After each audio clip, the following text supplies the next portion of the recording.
దేవునికి స్తోత్రములు. మీ అందరికీ నా వందనములు. ఈరోజు దేవుని వాగ్దానము. యెహోవాకు మొరపెట్టగా ఆయన వారి నిమిత్తము సూర్యుడైన ఒక రక్షకుని పంపెను.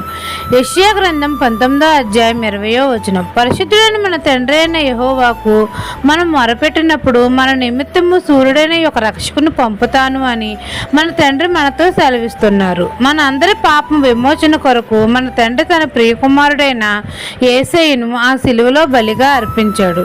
కాబట్టి మనం అందరము పరిశుద్ధులుగా జీవించాలి. సత్క్రియను ఓపికగా చేయాలి.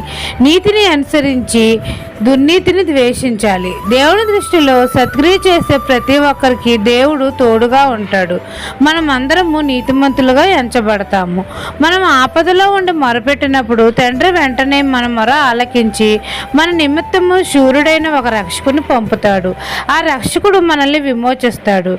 మన శత్రువుల చేతిలో నుండి మనల్ని విడిపిస్తాడు. మనల్ని గొప్ప చేస్తాడు. ఆ రక్షకుడు మన ప్రభువైన యేసుక్రీస్తే. మన రక్షకుడైన మన యేసయ్య మనమందరం నిత్యజీవం పొందడం కోసం సిలువలో తన ప్రాణాన్ని మన కొరకు బలిగా అర్పించాడు. తన పవిత్రమైన రక్తం ద్వారా మన పాపాలను క్షమించాడు. మన శత్రువైన సాతాను తన పాదముల క్రింద చితక త్రొక్కించాడు. పరిశుద్ధాత్మను మనకు వరంగా అనుగ్రహించాడు. మన అందరికీ శాంతిని సమాధానాన్ని కలుగజేశాడు. మన శత్రువుల ఎదుట మనకు భోజనం సిద్ధపరుస్తున్నాడు. ఈ దిన వాగ్దానం మీ నా జీవితంలో నెరవేరాలని కోరుకుంటూ దేవుని సువార్త పరిచర్యలో మీ సహోదరి. ఆమెన్.